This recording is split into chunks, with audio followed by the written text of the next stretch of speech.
আমি চুপ করে ভালোবাসি দূর থেকে তোমাকে। শাকিব খানের প্রেমে পড়েছেন দুজন অভিনেত্রী, একদিকে জেফার, অন্যদিকে সাবিলা নূর। দুজনেই যেন হাবুডুবু খাচ্ছে শাকিবের জন্য।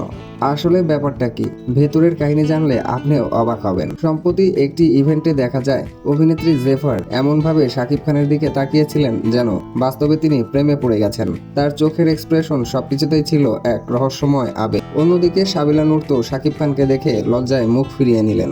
নেটিজেনদের ভাষায় এই লজ্জার পেছনে প্রেম লুকোনো আছে। আর এই দুই অভিনেত্রীর এমন আচরণ দেখে অনেকেই বলছেন শাকিব খানের রূপ দেখেই জেফার ও সাবিলা ফিদা হয়ে গেছেন। কেউ বলছেন শাকিব খান এখনো এত হ্যান্ডসাম, কে না প্রেমে পড়বে। আবার অনেকেই বলছেন এসব মোমেন্টস দেখে মনে হচ্ছে মুভির বাইরেও চলছে প্রেমের গল্প। আপনার কি মনে হয় এইসব শুধু অভিনয়ের অংশ নাকি সত্যি চলছে পর্দার পেছনে অন্য কিছু? কমেন্টে জানাতে কিন্তু ভুলবেন না। আর আপনি যদি মনে করেন শাকিব খান এখনো সুপারস্টার প্রেমিক, তাহলে ভিডিওটা একটা লাভ দিয়ে শেয়ার করবেন। আর হ্যাঁ, এমন গরম গরম আপডেট পেতে চ্যানেলকে সাবস্ক্রাইব করে ফেলুন এখনই। সন্ধে মনে বুঝি জাদু জানে।